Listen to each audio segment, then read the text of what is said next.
peço permissão ao dono do meu Uri, meu pai Oxalá, a minha protetora espiritual Cabocla Jurema, que sempre está nas minhas andanças, nos meus caminhos, pedindo a esta casa, a esse espaço, que o Pai Bará, o Orixá Exu, sempre esteja abrindo os caminhos, sempre esteja coordenando, movimentando, brincando. Que o nosso Pai Ogum proteja as portas, os portões desse espaço, com sua espada, com seu escudo, para que nenhum espírito zombeteiro, obsessor ou alguma alma maledicente queira atrapalhar toda essa movimentação e o lindo trabalho que esse espaço de luz tem a oferecer. Que a Mãe Ansã, com seus ventos, varra todo aquele pensamento maledicente, toda a inveja, a impureza. Que a Mãe Ansã nos purifique com sua espada e com seus ventos sagrados. Que o nosso Pai Xangô, a mão que está sobre os nossos oris, em nome do nosso Babalorixá Táxi de Xangô, esteja trazendo a essa casa justiça, maleme e a força da sabedoria. Que a Mãe Obá, dona da terra, dona da sabedoria, também esteja protegendo, ela que é a dona do amor verdadeiro, que é que cada um encontre primeiramente o amor verdadeiro por si e depois para o próximo. Que o Pai Ossanha, com as suas ervas sagradas, traga a cura e também traga a sabedoria da medicina ancestral, assim como os nossos caboclos também trazem. Que o Pai Chapanã, o Molu, o Obaluaê, também traga a cura interior. Ele que é o médico dos pobres, ele que é o médico de todos aqueles que necessitam de cura interior. Que a nossa Mãe Oxum e a nossa Mãe Iemanjá nos purifique com suas águas sagradas, trazendo a doçura, trazendo o amor maternal. Amanhã, que é Dia das Mães, não aquele Dia das Mães comercial, de obrigação de dar presentes, mas aquele Dia das Mães, daquele amor fraternal, que a Mãe Oxum e a Mãe Iemanjá tanto tem para nos ensinar sobre o que é o verdadeiro amor de mãe. Aos e beijos que nos tragam a alegria, que nos tragam a doçura, o encantamento, e ao nosso Pai Oxalá, que nos cubra com seu alá misericordioso, que nos cubra com seu manto, nos trazendo paz, nos trazendo a calma, e que esse espaço seja abençoado por todos os orixás, por todas as entidades. Essa semana, que é uma semana que comemoramos nos terreiros de Umbanda, de Batuque e Candomblé, semana de libertação, no dia 13 de maio. Não aquela libertação que foi assinada com a Lei Áurea, que foi assinada como se fosse um tratado comercial, mas aquela libertação que o povo negro, que o povo indígena, que é a raiz da nossa ancestralidade, que é a raiz do nosso país, tanto nos ensinou, que é a resistência, libertação, que são povos livres, e hoje nós somos povos livres. Eles tanto vêm para nos ensinar que não precisamos estar nessas amarras da sociedade. 13 de maio não é comemorado nos terreiros de Umbanda, Candomblé ou Batuque a libertação dos escravos, porque o ser humano é livre. É comemorado a resistência do povo do cativeiro.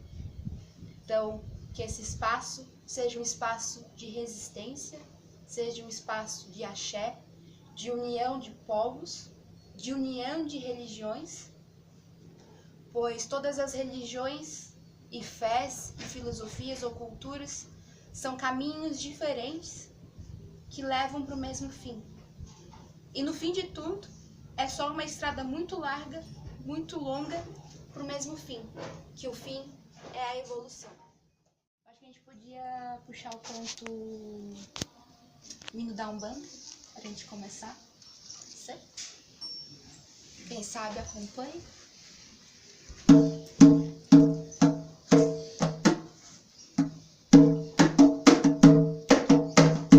Refletiu a luz divina com todo o seu esplendor. É no reino de Oxalá, aonde há paz e amor.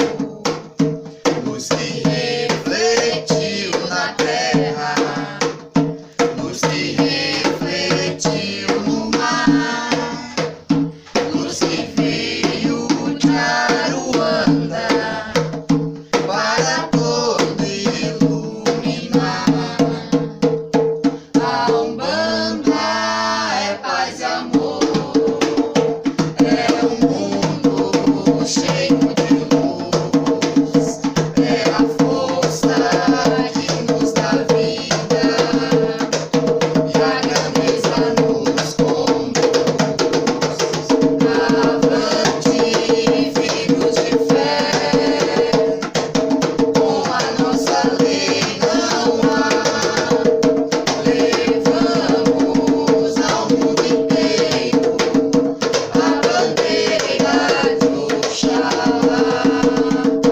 Levamos ao mundo inteiro a bandeira de Oxalá. Epa, ô, babá.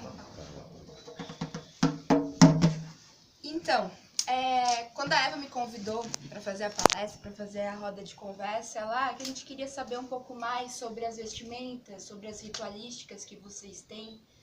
Mas, assim, o Brasil, em termos de religião de matriz africana, é muito extenso, né? Então, tem desde o Batuque do Rio Grande do Sul, que veio com os negros escravizados, que vieram para o sul, principalmente da região da Nigéria, ao candomblé da Bahia, ao tambor de Minas no Nordeste, a um culto de Xangô, que também vem da área do Piauí, as umbandas, né, que nasceram no Rio de Janeiro, né? Então, em falar de ritualística, de vestimenta, é um assunto muito longo, né? Então, eu vou começar mais ou menos falando um pouquinho de cada religião, né?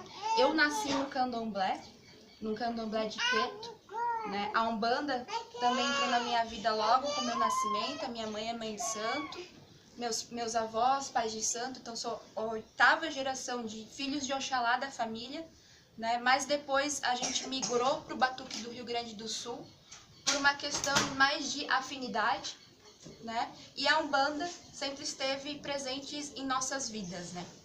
Então, a Umbanda, né, ela também veio com os negros escravizados nos navios negreiros, né? Em cada região da África, em cada tribo, se cultuava um orixá. Então, tinha a tribo do orixá Ogum, tinha a tribo do Bará, tinha a tribo do Oxalá, tinha a tribo do Xangô. Então, cada orixá reinava em uma localidade. Claro, eles acreditavam em outros orixás, mas naquela localidade, por exemplo, a Nigéria, naquela localidade reinava Xangô. Então, reinava vários tipos de Xangô. Existem vários nomes de Xangô, assim como vários nomes de Oxalá, e por aí vai, né? Quando veio o processo de escravização, que a gente sabe que foram todo mundo colocado no mesmo navio e misturado, e tribos guerreiras misturadas uma com a outra, e inimigas também misturadas, meio que quiseram aculturar e deculturar essa religião, essa cultura, né, que os negros, assim como fizeram com os índios, né, no processo de colonização, que veio trazendo o cristianismo forçado, né, para se transformar o índio em gentil, né, um cristianismo forçado para acalmar o índio, escravizar tanto mentalmente como fisicamente, né? Aconteceu o mesmo processo com o negro escravizado. Então, chegando no Brasil, nas senzalas, o que acontecia? Eles eram obrigados a cultuar a fé do senhor de escravo, mas eles também queriam cultuar a fé do seu ori, da sua cabeça, do seu orixá. e vários negros, um que cultuava Iemanjá, outro que cultuava o Xangô, o Oxalá, estavam juntos. E o que eles fizeram? Uniram a fé de todos em uma só. Aí começou-se a nascer o culto ao orixá, ao candomblé. Então pegaram, tem candomblé que cultua 12 orixás, tem candomblé que cultua 22. O culto iorubá na África é mais de 350 orixás existentes. O que é o orixá? O orixá ele é a natureza. Iemanjá, rainha do mar, Oxum, rainha das cachoeiras, Xangô, dono da pedreira.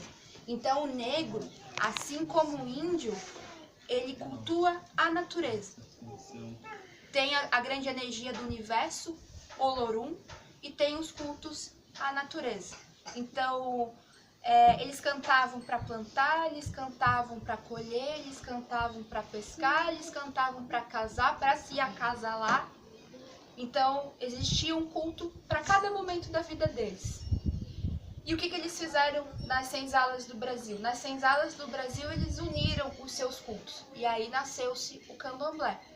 Depois foi-se montada as primeiras casas de candomblé na Bahia, a partir dos anos de 1750, 1780. Tem-se registro das casas mais antigas de candomblé, sempre fundadas por mulheres.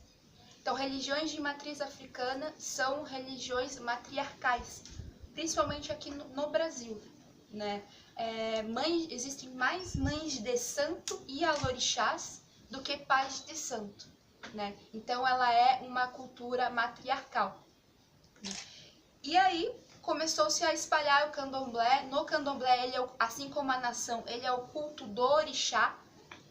A Umbanda, que ficou conhecida a partir de 1908 com Zélio de Moraes, né, que foi fundamentada a Umbanda como religião, mas a Umbanda também já vem de milênios. Em África já se fazia também culto parecido com Umbanda. O que é a Umbanda? Ela é o culto às entidades, aos seres de luz que já foram encarnados nessa terra. Mas nada mais é do que eguns. Eguns em Yorubá são desencarnados, eguns de luz, porque existe o egum sem luz, que vive atrapalhando a nossa vida, e os eguns com luz. Então esse culto ao egum já acontecia em África.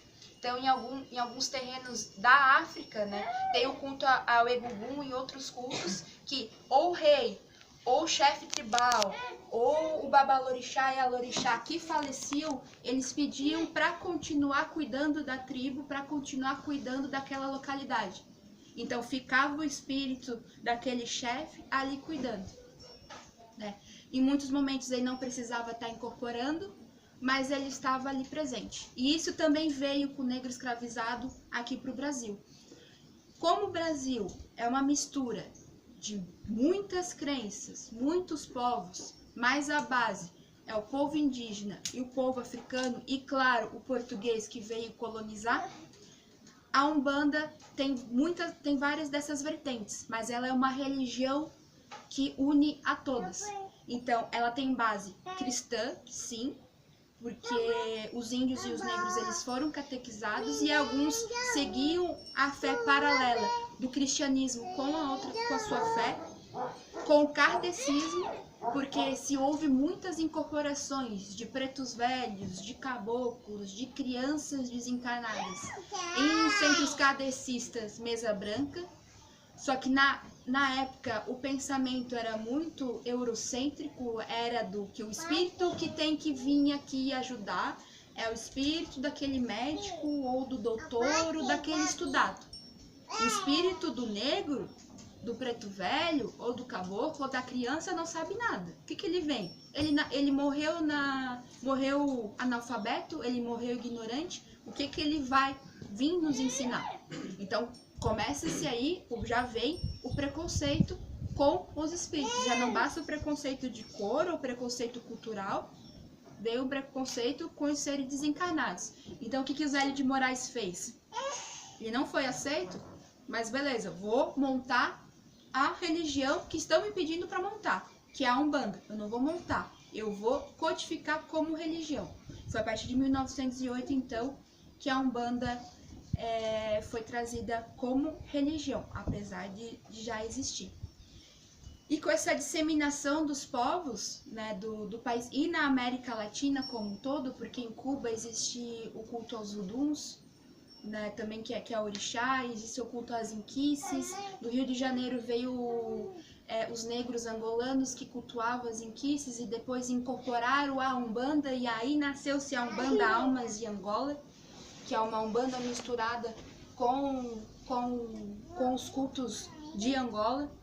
No Batuque do Rio Grande do Sul, com os negros escravizados, veio um negro que era príncipe em África, que foi o príncipe Custódio. Ele era filho de Bará e ele também fundamentou o Batuque do Rio Grande do Sul, né? Então, por incrível que pareça, o Rio Grande do Sul tem mais terreiros do que na Bahia, é muito mais, só que eles foram, com medo do feitor, do senhor do engenho, foram mais escondidos. Então eles começaram a mostrar a cara, por incrível que pareça, só depois dos anos 50, que começou-se a ser conhecida a religião do Batuque do Rio Grande do Sul, que é um candomblé, mas com algumas ritualísticas diferentes. E o príncipe Custódio, filho de Bará, ele foi assentado, foi feito o orixá no mercado público de Porto Alegre. Então, quem já foi no mercado público de Porto Alegre viu que tem uma estrela no meio de 7 pontas e que às vezes o pessoal fica jogando moedinha, é que eles estão cultuando o Bará do príncipe Custódio. E que o príncipe Custódio foi pedido para ser enterrado ali junto com o seu Bará. Por quê? Porque o mercado público era o mercado dos escravos em Porto Alegre, né? Era onde que aportavam os navios negreiros e era feito o tráfico ali a venda dos escravos. Ele pediu para ser enterrado ali para estar protegendo tanto os negros encarnados quanto desencarnados, porque quantas almas não desencarnaram ali e sofreram de agonia tanto quanto os encarnados, né?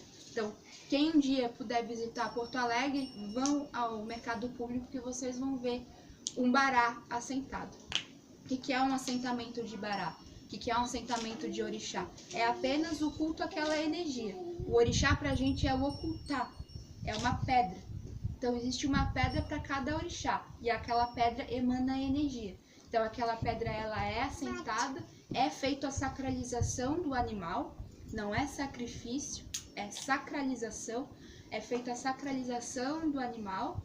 E ali é feito a energia do orixá. Então cada casa, cada terreiro tem os seus orixás assentados, tanto na sua terra quanto nos seus altares.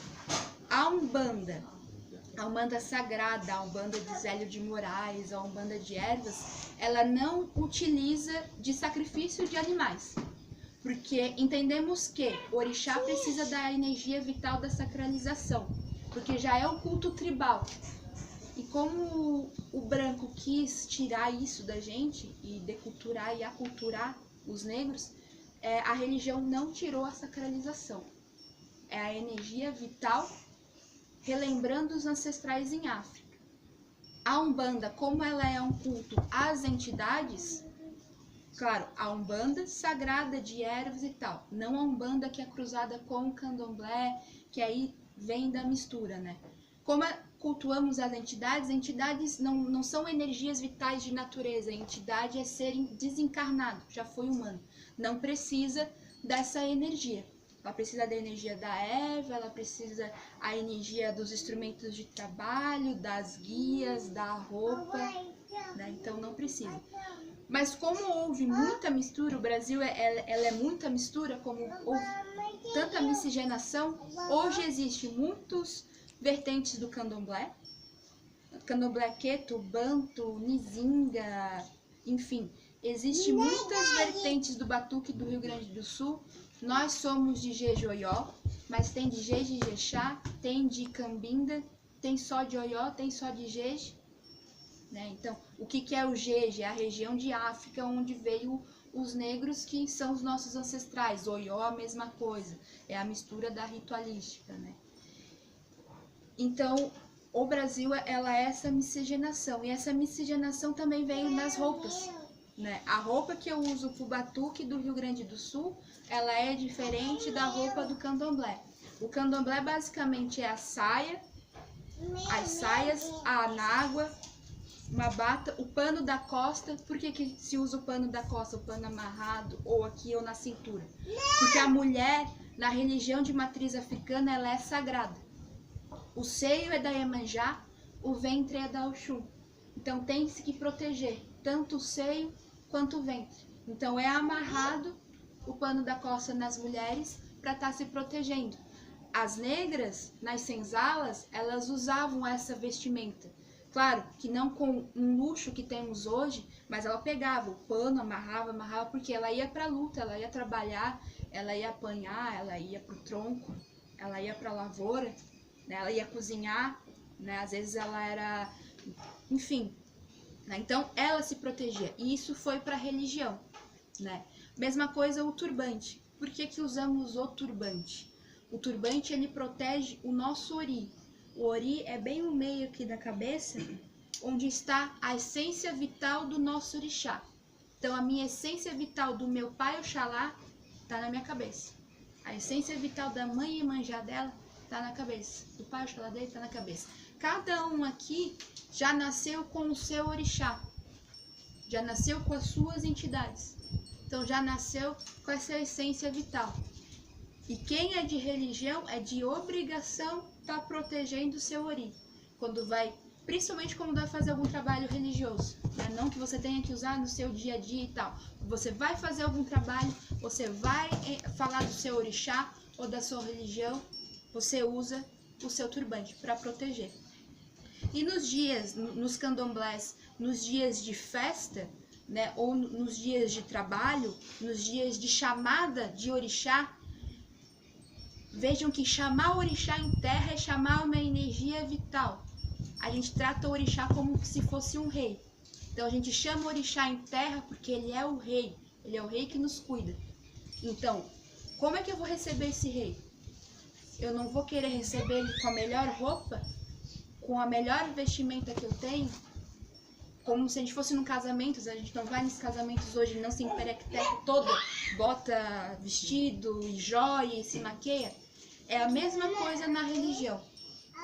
Então, com o pouco que tinha os negros naquela época, eles conseguiam fazer os seus tecidos, fazer as suas roupas, os seus turbantes, e com pouco que tinham faziam aquela festa para aquele orixá, né?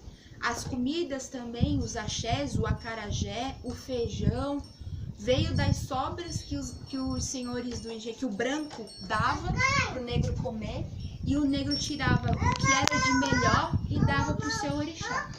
Então hoje esse amor, esse culto ainda está conosco. A gente serve o que tem de melhor para o nosso orixá, a gente serve o que tem de melhor para a nossa entidade. Então a gente usa a anágua porque é vestimento de festa. Então toda vez que um orixá vem em terra é dia de festa. A gente usa a saia porque a mulher, ela é sagrada. E a saia, as orixás, as iabás, orixás femininas e as entidades femininas usam como manipulação de energia. Não é apenas que a mulher tem que usar saia, não. As guias são proteções. São proteções que usamos, não são adornos. É lindo, eu amo usar guia. Se eu pudesse, eu usava todas que eu tenho, né? Mas não, elas são proteções de cada do Oxalá, Oxalá guia, do Xangô, de cada entidade. Cada entidade tem sua guia, sua cor. Cada orixá tem a sua guia, tem a sua cor. Então, assim, é momento de festa. Nos batuques do Rio Grande do Sul, a gente vê assim, tipo, às vezes tem gente que bota 3 anáguas. Por quê? Porque é festa. Saia murcha pra gente é pra velório. A gente só usa saia murcha em velório, né? Então, assim, por isso que a gente tem toda essa vestimenta. E assim como cada orixá tem a sua vestimenta, tem a sua cor também. Oxalá é o branco. Oxalá é o rei que está sobre todas as cabeças. É o Alá misericordioso. Por isso que nos trabalhos corriqueiros, nos terreiros, nós utilizamos o branco. E o branco também é a representação de todas as cores. Ela representa todos os orixás. Mas tem um azul, que no meu culto é da Iemanjá, mas tem culto de almas de Angola e candomblé, que o azul é da Oxum. o amarelo da Iemanjá, vermelho e branco do Xangô e da Yansan, roxo ou preto e vermelho do Chapanã. Então, cada orixá tem a sua cor, assim como cada entidade também. E a vestimenta, a roupa, ela não é para o médium ou para o cavalo de santo. Ela é para a entidade, para o orixá. Claro, o orixá não precisa vir trabalhar usando que o médium esteja usando aquela roupa. Mas o médium tem que usar para agradecer a sua entidade e ao seu orixá e para estar unindo esse trabalho, ajudando no trabalho. Por isso que vem a preta velha, ou a cabocla, ou o próprio orixá, o capangueiro, vem trabalhando com a saia, tá limpando as energias. Vem com um cigarrinho de palha, vem com um tabaco que tá fluidificando as energias, né? O Exu usa um chapéu protegendo o ori, mas protegendo o seu médium, o seu cavalo, e também se protegendo porque o Exu trabalha nas zonas umbralinas, zonas que ele vai lá tentar resgatar os seres que estão lá. Então são seres que usam demasiado a energia tanto da entidade como o médium. Então ele está ali usando o chapéu. Mas também é uma maneira da gente reverenciar. Por que eu vou botar uma roupa para o Zé Pilintra? Eu vou colocar um terno branco, que é o que ele usava, que ele gostava. Então eu vou reverenciar essa entidade. Eu vou colocar um cocar para homenagear a coroa que a minha cabocla teve em terra, que às vezes ela foi uma cacique, ela foi um pajé, né? Vou estar usando verde, reverenciando as matas. Então, a roupa, para nós, não é luxo. É claro que o ser humano deturpa muito, né? Que às vezes beira o exagero, mas a roupa é um instrumento de trabalho, né? Ela é um instrumento de trabalho. E claro, por que não? Porque a gente não pode usar na rua um turbante, ou uma saia, ou uma camiseta do meu orixá, né? Então a gente também leva para a rua a nossa cultura, né? Muitas vezes olhado de cara torta e olhado, nossa, o que ela tá fazendo? Mas é a nossa cultura. Então, assim, religião de matriz africana, você pode ser católico, você pode ser evangélico, você pode ser budista. Você tem no seu sangue como brasileiro o negro, o índio, que foi morto, que foi escravizado, mas que deixou um resquício dessa cultura pra gente. Então, você também é religião de matriz africana. Você não pode seguir, não pode cultuar, mas você tem no seu sangue. Essa semana eu até comentei com a Eva, quem nasce na religião ou quem entra depois, assim, a gente ainda se depara com algumas situações bem complicadas e a gente fica até que é a intolerância religiosa, né? Então eu conversando com uma pessoa próxima, assim, não vou citar nome nem religião, mas falou, quem sabe então, Aporelli, você agora não siga a minha fé para você se salvar. Em outra fala também, outro dia, na mesma semana, eu escutei, esses macumbeiros, esses batuqueiros, vêm para a igreja, vêm tomar a hóstia, mas eles roubam a hóstia para fazer macumba no cemitério. Aí eu sou filha de mãe de santo, um tempinho vendo elas fazer as macumbas, eu nunca vi disso. Nunca vi disso. Aí eu só falei, olha, muito obrigada pelo seu convite de salvação. Com certeza eu vou estar, porque eu tô aberta a tudo. Eu já fui igreja evangélica, católica e vou e tal, pá, budismo, a ayahuasca, enfim, né? A Umbanda, ela aceita todas as religiões, as outras religiões que não aceitam a Umbanda, né? Eu agradeci, eu já... filha de Oxaguiã, querendo tirar a espada e já brigar, vou me centrar, eu não vou responder, não vou brigar. Guarda-se, eu agradeci o convite, mas aquilo me machucou e machuca muito. E veio de um negro. E eu fiquei pensando, caramba, eu sei que a sociedade massacrou tanto ele, tanto a ancestralidade dele, tantos ancestrais dele, que agora ele quer me massacrar, né? E outras pessoas também de outras religiões, né? Então, assim, ó, não tenham vergonha de sair com as penas, com as guias, com as proteções, com um turbante, porque tá no seu sangue. Às vezes machuca, quem leva a fé, a ferro e a fogo e protege, né, aquela fé. É difícil, mas ninguém pode corromper o nosso ori, nem mesmo a gente. Então, assim, é difícil, é uma vida difícil, tá na Umbanda, tá na nação. Meus amigos ali que também são de nação sabem que é difícil, sabem que é uma caminhada complicada, que o orixá cobra, mas ele cobra a nossa evolução. O orixá, ele não vai nos derrubar, ele não vai nos fazer, assim como as entidades, assim como Exu e Pombogira, não faz amarração, não tira o homem do outro, o homem da outra, não desfaz casamento, não faz o outro morrer. Isso é o próprio ser humano que faz, né? E isso também foi uma aculturação e deculturação que a Igreja Católica fez com as entidades. Exu não tem chifre. Se ele foi um ser humano em vida, ele não vai ter chifre. Ele é normal, né? Quem tem o dom de visão sabe que vê e sabe que ele é uma pessoa normal. Às vezes dá um sustinho na gente, mas é porque é o jeito deles trabalhar, né? Mas entendam que esses processos foi de massacre que fizeram com os negros e com os índios, né? E que hoje continua esse processo velado, com o presidente do país falando que não existe racismo no Brasil. Como? Se a gente não pode seguir a religião que a gente escolhe, tem que às vezes estar escondido, ou que ensinam para as nossas filhas uma fé diferente da nossa, sem a nossa permissão, né? Então, mas não esqueça que a essência está dentro de vocês. O ori está com vocês, o orixá está no ori. Ninguém pode corromper, assim como as suas entidades. Processo de intolerância sempre vai ter, infelizmente, porque o ser humano é falho, né? Mas sigam o que vocês acreditam. Se é o culto de ayahuasca, do santo daime, do tabaco sagrado, do rapé, siga aquilo. Do mestre Irineu, sigam.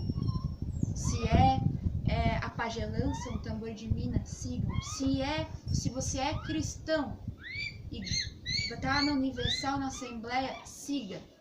Mas nunca queiram atrapalhar a fé do outro. Porque as grandes guerras que houveram nesse mundo foi por causa de fé. De que a minha verdade é absoluta e o meu Deus é o único. Eu vou te matar porque eu estou te salvando. E é assim que a gente se mantém ainda a humanidade. A humanidade não aprendeu que as religiões são caminhos diferentes para o mesmo fim, que é a evolução. Acho que era mais ou menos isso que eu tinha para falar sobre rituais e vestimentas. É algo muito amplo, né, que eu acho que precisava dar um curso, né? Só que o que eu posso dizer? Que o ritual, o axé, aquele acarajé que eu faço para Yansan, é o que eu tenho de melhor para dar para ela. Essa roupa que eu tenho pro meu pai Oxalá é o que eu tenho de melhor para dar para ele. E isso eu trouxe da minha ancestralidade. Todo mundo traz aqui da sua própria ancestralidade. Então, deem para Olorum, para Deus, para seus orixás, o que você tem de melhor. Note que não é um dízimo, 15, 20% de dízimo. Deus, o orixá, não precisa de dinheiro. É a gente que precisa. Mas o que eu tenho de melhor para agradecer ele, para ofertar, eu vou dar. E é isso que são os rituais, é isso que é a sacralização do animal, é isso o que é fazer um filho na erva, é isso que é o botar uma guia, um turbante e uma roupa. Eu estou agradecendo o meu orixá e dando o que ele tem, o que eu tenho de melhor, porque ele está a vida inteira comigo, me aturando, eu incomodando, bloqueando, e ele está ali. Ele é o único ser que não desiste da gente. A gente pode desistir da gente mesmo, mas ele é o único ser que não desiste da gente. e as entidades estão conosco, cada um tem a sua entidade, tem o seu bando, estão para proteger. Proteger primeiro vocês e depois o outro. Mais ou menos isso que eu tinha para falar. Se alguém tiver uma pergunta, eu tô aberta a perguntas. Pode perguntar a questão de roupa, ritualística, religião. A grande diferença é que no candomblé o culto é do orixá. Não se cultua entidades no candomblé. Não se cultua preto velho, exu. Se cultua entidade, orixá. Né? O Oxalá, os 22 orixás do candomblé. E a diferença de incorporação de entidade e incorporação de orixá é que o orixá se ocupa. Enquanto a entidade, eu tô aqui, a entidade tá encostando em mim e tá me guiando, o orixá ele entra pelo meu ori e ele se ocupa. Eu apoiar ali naquele momento eu deixo de existir. E eu tô dando lugar ao meu pai Oxalá. Essa é a diferença. A Umbanda, ela cultua orixá e entidade. Só que não chega orixá na Umbanda. O que chega é capangueiro e falangeiro. O que são os capangueiros e os falangeiros? É como se a Iemanjá orixá fosse a general, manda em tudo, e os falangeiros e os capangueiros fossem os capitães, os soldados. Elas são essências de orixá, mas ela não é o orixá supremo. A Umbanda ela cultua orixá, faz, mas o que chega em incorporação é os capangueiros e os falangeiros. E aí cultua a ancestralidade. O que é? Que são as nossas entidades. Preto velho, caboclo, boiadeiro, criança, cigano, marinheiro, zapinitra, malandro, baiana, que é essa mistura do Brasil todo. Que são seres que desencarnaram e que precisam cumprir um trabalho de luz. Para comigo que sou médium e para com o próximo. Né? Muitas casas de batuque têm Umbanda. Por quê? Uma religião complementa a outra. Porque uma religião é a essência da outra. São religiões co-irmãs. Tem o batuque, a nação, o candomblé, que está ali fazendo reverência aos reis, e tem a Umbanda fazendo referência à ancestralidade. Então, por isso que às vezes existência essa confusão, porque às vezes uma casa tem o outro, tem junto, né? O candomblé, a nação e a Umbanda. A Umbanda Almas e Angola foi a mistura do candomblé, cultos que vieram de Angola, né? Porque em Angola não se cultuava orixá, se cultuava inquis, que também é um tipo de energia vital, muito parecida com orixá, mas que são seres que também já estiveram em terra, que depois viraram seres de uma evolução muito suprema. Veio da África, de Angola, esse culto e misturou Umbanda, Candomblé e o culto de Angola. Aí virou-se Umbanda, Almas e Angola. E em Santa Catarina predomina o culto de Umbanda, Almas e Angola, né? Porque veio do Rio de Janeiro para cá, Umbandas e Angola e Omolocô. O Omolocô também é uma mistura do Candomblé com o culto de Umbanda ancestral. Então misturou-se. Nesses cultos chega orixá, chega entidade, chega capangueiro. Mas por que houve essa mistura? Na minha casa é nação Jejoió, cultuamos orixá, tem os batuques para a chegada dos nossos reis, é feita a sacralização do animal, as oferendas nos dias de festa, as feituras dos filhos, né? É feito, e tem o culto à Umbanda. Uma pertence à outra. Hoje eu vou ter, a gente vai estar tocando Umbanda para Preto Velho, que tá fazendo a feijoada. Vai vir Preto Velho. A mãe vai chamar as Iabás antes, que é em homenagem aos Dias das Mães. Mas as Iabás, as orixás femininas que vão chegar, são as capangueiras, as falangeiras. E aí depois vai vir o povo do cativeiro, o povo de Senzala. Por exemplo, em julho, a gente tem o batuque para Pai Xangô. Aí é a nação, é o batuque do Rio Grande do Sul. Tocamos de Bará, Oxalá, reverenciando o Xangô, e aí chega todos os orixás. Eu tô com uma água, porque seria, por exemplo, se eu fosse para um batuque, eu vou para uma festa, eu não vou com a saia murcha, né? Se eu fosse para um batuque mais luxuoso, eu botava outra água dessa, para ficar bem armado. a saia, a bata e as minhas guias e o turbante. Esse seria uma roupa para batuque. Vou lá estar dançando de Bará, Oxalá pro meu orixá. Hoje vou ter a gira para Preto Velho. Eu vou estar botando, posso usar uma anágua também, porque vai ser um dia de festa, posso estar usando, mas eu vou estar usando a roupa que ela gosta, que a entidade gosta. Vou estar lá botando a batinha dela mais simples, uma saia de retalho, quadriculada, com as cores do Preto Velho. Vou estar usando as minhas guias de Preto Velho, que já é branco-preto, já é com lágrima de Nossa Senhora. Vou estar botando o turbante dela, tá arrumando um cafezinho, cigarrinho de palha. Claro que existe, antes de toda a festa, existem as obrigações, os serões que a gente fala que é a sacralização do animal. A gente, né, faz os filhos, faz bori de 4 pés, faz obrigação, aceita santo. A roupa que a gente usa nesses dias de obrigação de trabalho é camiseta, saia branca, tudo branco. Mas no dia de festa é roupa de festa. Hoje é uma umbanda festiva, a gente pode estar um pouco mais elaborado, mas é um dia também de trabalho. Umbanda da caridade, então a gente vai estar lá atendendo, né? A mesma coisa como se fosse uma gíria de Exu, por exemplo. Tá lá a bebidinha do Exu, o charutinho dele, mas é pro trabalho. Quem merece festa é o orixá. Não sei se eu te respondi. A Umbanda tem um lado mais da simplicidade, né? Isso. Que não tem essa pomposidade assim, da parte de nação de batuque.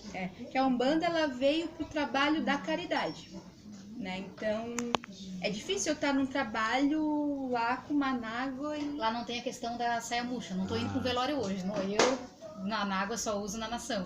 Então geralmente é uma saia assim de retalho, uma camiseta, uma batinha simples, por baixo, né? a calça por baixo. Porque tem mulheres que incorporam um preto velho, vai de calça. Tem umbandas que não utilizam saias e batas, que é jaleco, geralmente de mesa branca, kardecista, que é calça e jaleco, dependem da linha de trabalho. Tem a Umbanda Almas e Angola, é obrigatório o uso de anágua.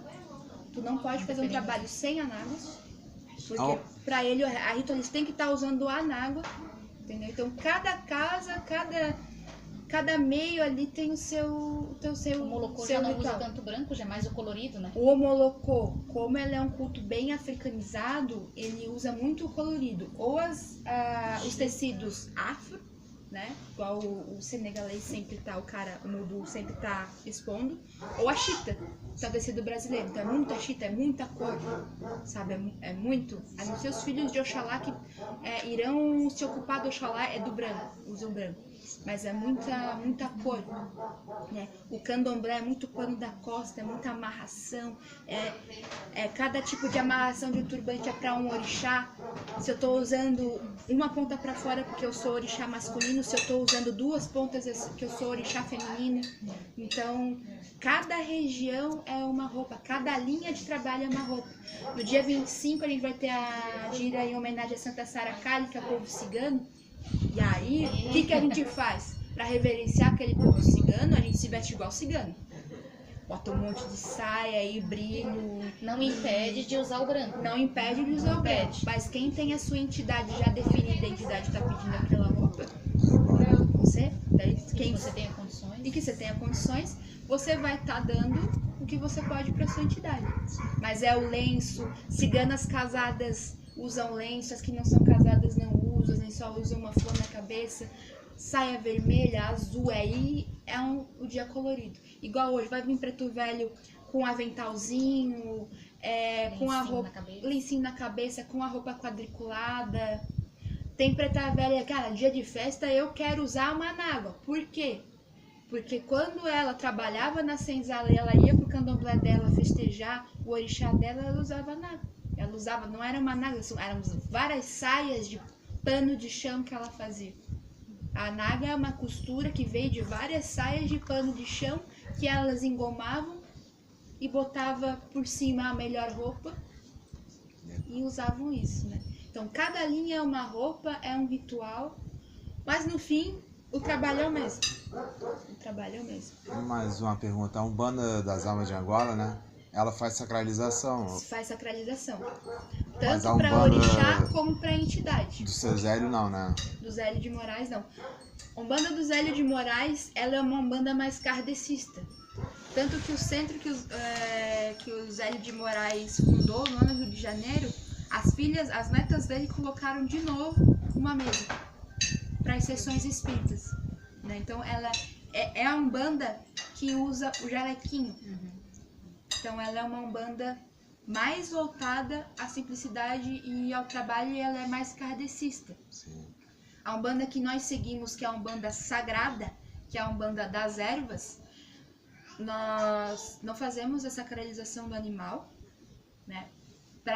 Nem para orixá e nem para entidade, porque a sacralização já está conosco, né? Já está no nosso ori, e tem-se uma permissão maior do uso de roupas, né? Tipo, de uma nágua, ou de eu estar usando uma roupa específica para minha entidade.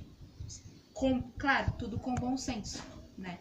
Na nossa casa, se quiser ter tem a Umbanda e tem a nação que tem essa sacralização do animal.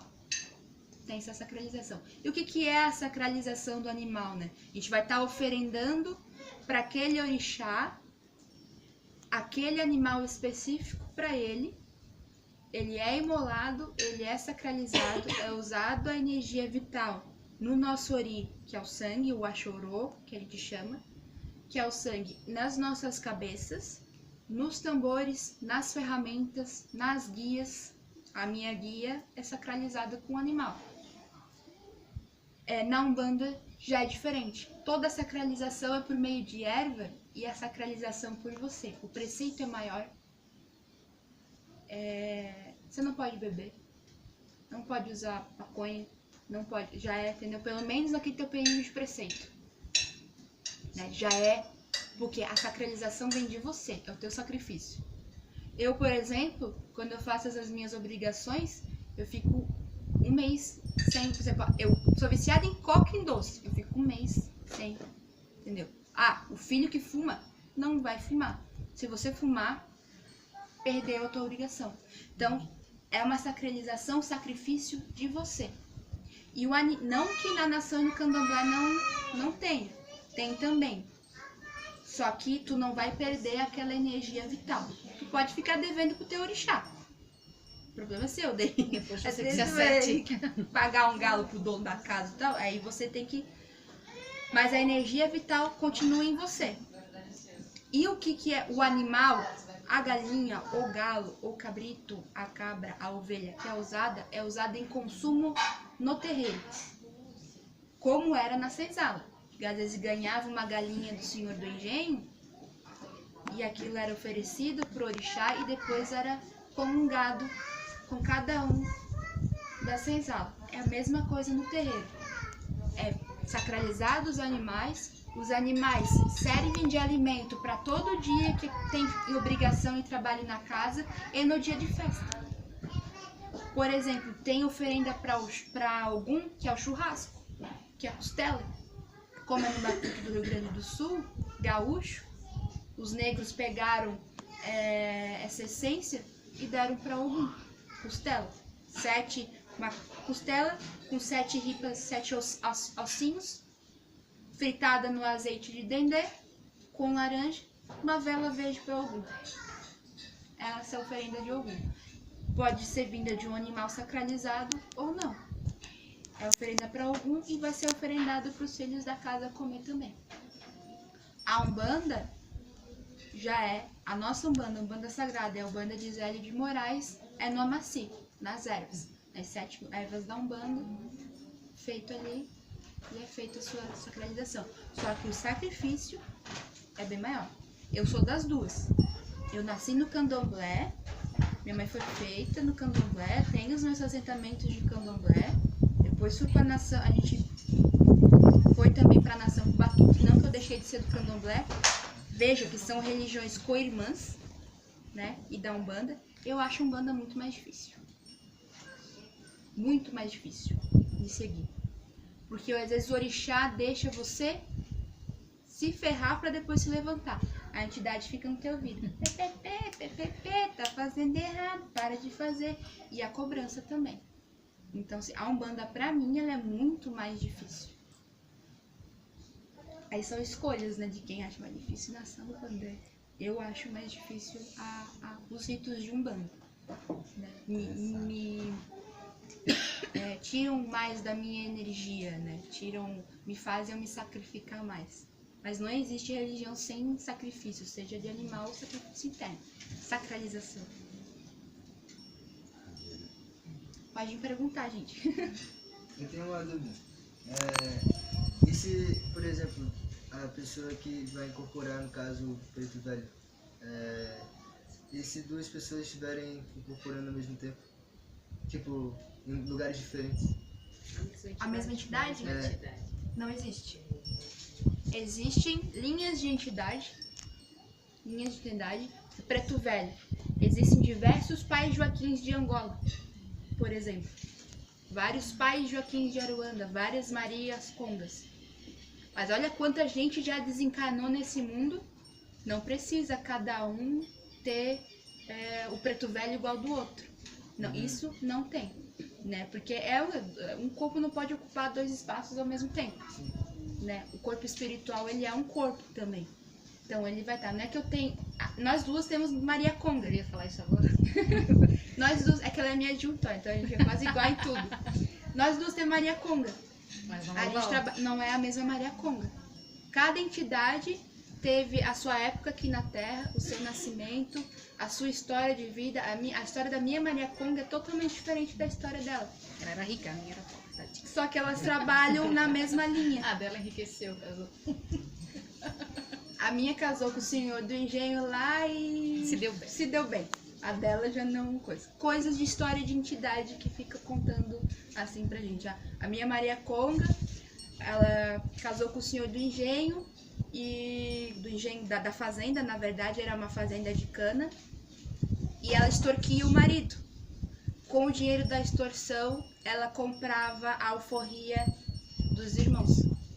E aí conseguiu fazer a mudança de pensamento no marido, extorquindo. Mas por que ela trabalha na linha hoje? Nenhuma entidade foi bonzinha em terra. Ela evoluiu depois do seu desencarne, da sua linha de trabalho. Ela fazia muita, não vou dizer magia negra, porque magia negra é o termo pejorativo, nem... Ela fazia bastante feitiçaria para derrubar os outros. Então, se o outro não fazia o que ela queria, ou ela adquiria uma soberba muito grande, porque o outro não fazia o que ela derrubava. E aí ela prejudicou muitas pessoas. Então, no desencarne dela, ela passou um tempo no umbral, depois foram resgatar ela. E, por incrível que pareça, quem resgatou ela foi o seu marido em terra, que aí o marido estava trabalhando na linha de esquerda, na linha de Exu, resgatou. E aí ela foi fazer o seu trabalho. O que é? Ela ia usar da sua sabedoria, da sua feitiçaria pro bem na Umbanda comigo. Mas em outras encarnações, ela já veio ajudar também. Antes de mim, ela já trabalhava. Eu recebi ela, começou a trabalhar comigo. Depois, se ter a evolução dela em mim ou não, ela ou vai ascender ou vai continuar trabalhando. Mas assim, existem diversas entidades, diversos malandros, diversos Exus, diversos Zé Pilintra. Ele tem um Zé Pilintra, mas não vai ser o mesmo dele, por exemplo. Vão ser diferentes. Então, tem-se uma teoria que para 7 bilhões de pessoas em Terra, existem 20 bilhões de seres desencarnados. Então é muita gente. É muita gente. Tanto pro lado ruim, tanto pro lado da luz, porque a gente não vê, mas tem uma guerra que a espiritualidade trava do bem e do mal, no umbral e tal, pra tá levando esse trabalho de luz, tem. Então, assim, pode ter casos de que eu tenho o mesmo preto velho que o teu, mas não vai incorporar na mesma hora. Não vai incorporar na mesma hora. Um mesmo preto velho pode estar cuidando de outra pessoa, mas não vai incorporar. Não é, por exemplo, que eu tenho entidade que a entidade precisa incorporar também. Eu tenho um cigano que não incorpora, porque ele tá comigo. Ele tá comigo com o meu jogo de tarô, que ele me deu o chá de tarô, tá comigo, mas ele já falou que nunca vai incorporar. Assim como também tem um malandro que nunca vai incorporar, um pilintra que nunca vai incorporar. E eu posso ter uma entidade comigo, mas pra mim trabalhar com ela só se eu estiver na casa. Tiver em uma casa, assim. O ideal, sim. Porque num terreiro tem todas as proteções, os assentamentos, um bará protegendo a rua, um ogum protegendo o portão, você vai ter uma orientação de uma mãe de santo, né? A incorporação em casa ou em lugares que não estão protegidos, né, ela é muito perigosa. Porque você está em transe. Se algo der errado na hora da entidade subir, tu pode até desencarnar. Houve-se muito casos até de ocupação de orixá, que pessoas morreram por não... a subida da entidade do orixá não ser feita da forma correta. É muito perigoso. Então mesmo tu pode ter uma entidade com a luz mais alta, com assim, um mestre ascensionado. Mas tu recebeu na rua ou em casa, tu tá chamando Egum. Tu tá chamando, sabe, energia ruim pra dentro de você. E aí... Além de ser uma responsabilidade. Além muito de ser grande, uma né? responsabilidade, já é uma responsabilidade para uma mãe de santo ou para gente que já está um tempão trabalhando. Você falar com uma pessoa, a entidade falar ou tá recebendo, imagina fora. Você só na minha linha, né? Tem casos e casos, tem casos e casos. Eu sei que aqui também tem um trabalho espiritual e é um trabalho espiritual diferente. Na minha linha, se tu tá trabalhando dentro do terreiro, não tem necessidade de estar incorporando em casa. Né? Não tem necessidade, porque ali tu vai ter uma mãe de santo. Na minha linha, quem tem permissão para incorporar em lugares diferentes do terreiro é mãe pequena ou mãe de santo, o babalorixá grande. Porque ela já tem todas as proteções e ele só vai incorporar quando é um trabalho.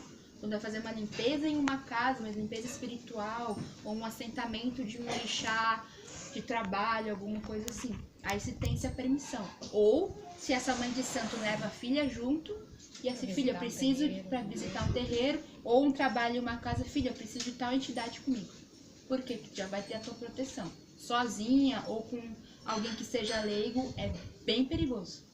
Bem perigoso. Mas tem outras linhas, tem outras casas que tem suas proteções de formas diferenciadas, mas se tu tem o teu lugar, que tu se sente em casa, que tu se sente que a sua energia está se entregando ali, confia no lugar, entendeu? E tenta não fazer as manifestações em casa. Existem manifestações mediúnicas que a gente chama que é mediunidade reprimida. Que a pessoa nasce com uma mediunidade muito grande e as entidades acabam vindo, porque tá tendo desequilíbrio muito grande de ida e vinda. A minha mãe, a minha avó era mãe de santo também, ela era de Iemanjá, e uma época ela despirocou e quis proibir, não quis mais saber de religião. E a minha mãe tava com uns 12, 13 anos e tava começando a desenvolver, e aí parou o desenvolvimento. E aí o preto velho hoje, que trabalha com ela, o pai Joaquim, já estava começando a vir, o desenvolvimento parou no meio. E aí ela ficou um mês andando agachada. Porque o desacoplamento da entidade foi feito errado. Ela ficou um mês andando agachada, falando meio errado. Levaram pra médico um monte de coisa. Aí depois que a minha avó foi pedir perdão e não sei o que, blá blá blá, para desenvolver. Então, o bom é você ter o seu lugar, o seu canto, a sua casa, e com uma orientação. A minha mãe, eu tenho a minha mãe de santo, que a mãe encarnada é mãe de santo, mas nós temos o nosso babá. Minha mãe tem o babá. Não existe axé de governo, pai de santo sozinho. Não existe. Você sempre tem que ter alguém para te orientar. O nosso babá tem 80 anos. O pai de santo dele, o pai Chiquinho, tem 50, 60 anos quase. É mais novo. Mas tem mais tempo de religião. Então, pode ser o mais velho, mas sempre tem. Tem a mãe Eulinda, que é a nossa bisavó de santo. Ela tem 98 anos. Ela tem uma mãe de santo. Ela é mais velha de religião, mas ela tem uma mãe de santo que precisa estar cuidando do ori dela. Que a gente não se cuida sozinho. E sempre vai ter um pai e uma mãe. Sempre. Sempre um pai e uma mãe. E quem te dá que essa entidade que está vindo também é uma entidade de luz. Egum, zombeteiro, ele é muito perspicaz. Ele se utiliza das falas das outras entidades e das manipulações energéticas para fingir que é entidade.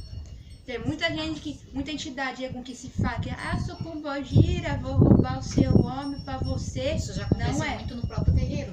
Que dirá Isso que eu fora. ia perguntar, daí, mas se no terreiro consegue identificar? Sim, Sim. geralmente o mãe de santo do terreiro vai lá e já tenta encaminhar. Consegue ver, até nos consulentes que vão ali para assistir a gira, acontece, a pessoa tá mais desprotegida, né? Tá ali sem preparo, tá fora da corrente. E acontece de sentir uma energia diferente, daí geralmente o zelador da casa, a mãe de santo, ou alguém mais antigo, vai lá acolher, né? Dá toda, às vezes chama para dentro da corrente, os filhos ajudam a encaminhar aquele espírito que tá ali precisando de ajuda, porque eles vêm procurando a luz, né? Assim, Tem então, gente que tem espírito que vem atrapalhar, mas a gente consegue reverter o processo. A gente consegue ver que ele tá errado e consegue encaminhar. A maioria das vezes. Raras as vezes eu vi que algum que tava difícil. E assim, existem diversas formas de mediunidade também. Não é só incorporação. Então, aquela pessoa que tem um axé da visão, já consegue ver que, ou de sentir, e tem uma mediunidade que é muito rara, que é médium de passagem.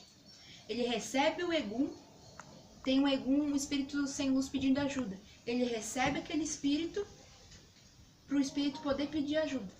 E o espírito é encaminhado. É uma das mediunidades mais difíceis de estar controlando e desenvolver.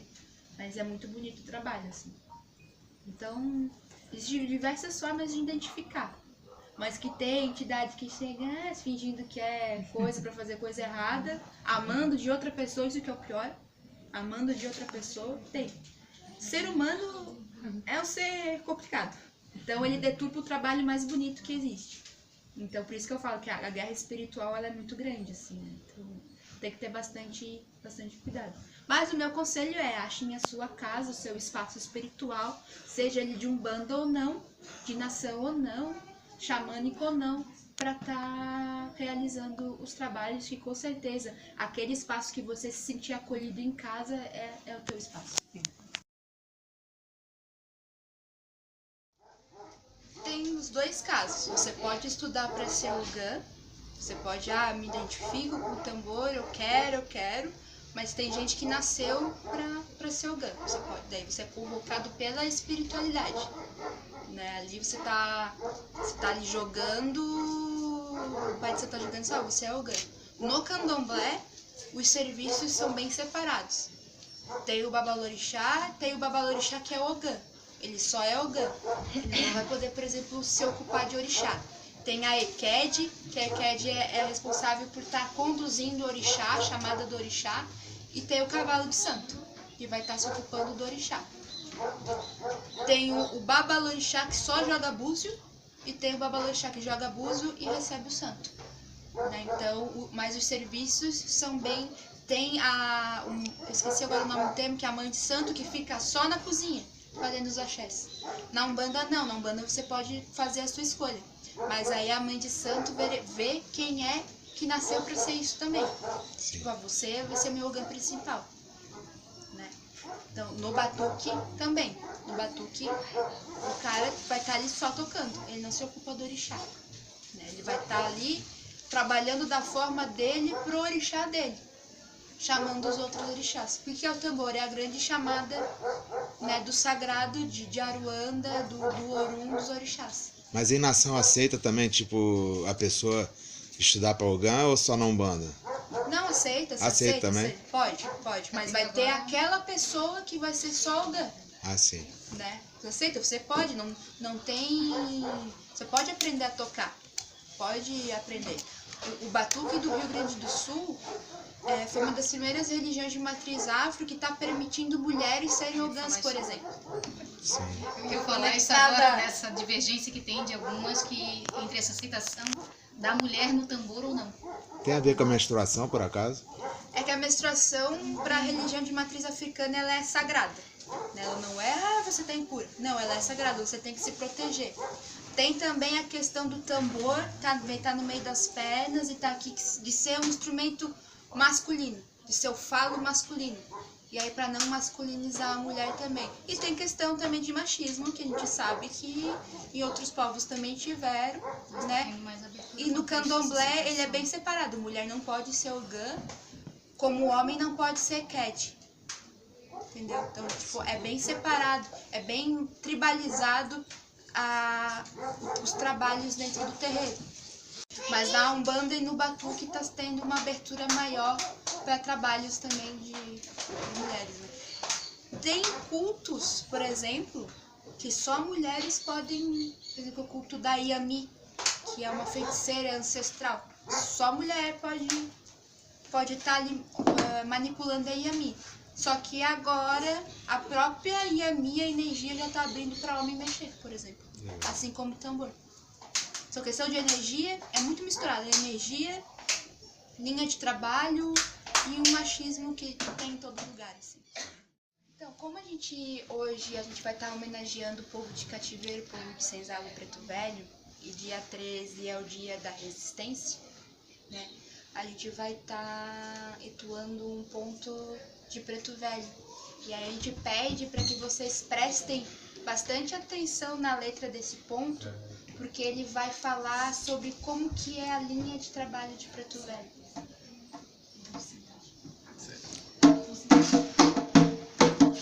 Preto velho pisa, pisa devagar.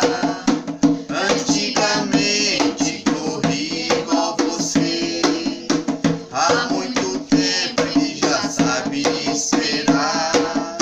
Coisa que hoje você tem que aprender. A sua estrada tem muita milonga, tem muita história boa de aprender. E cada igreja que passa ele ora, pedindo a Virgem que interceda por você. Preto velho pisa, pisa devagar. Antigamente corri igual você. Há muito tempo ele já sabe esperar. Coisa que hoje você tem que aprender. De sol a sol, escravo se entregava. A vida é dura, você tinha que ver. E a noitinha na senzala ele rezava, pedindo a samba e mais um dia pra viver.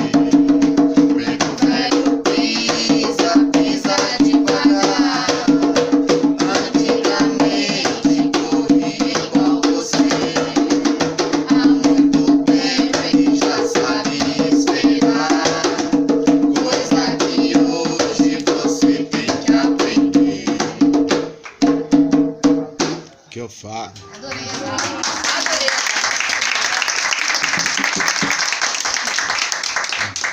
A gente pode também cantar um pra Jurema, já que eu encontrei ela aqui hoje.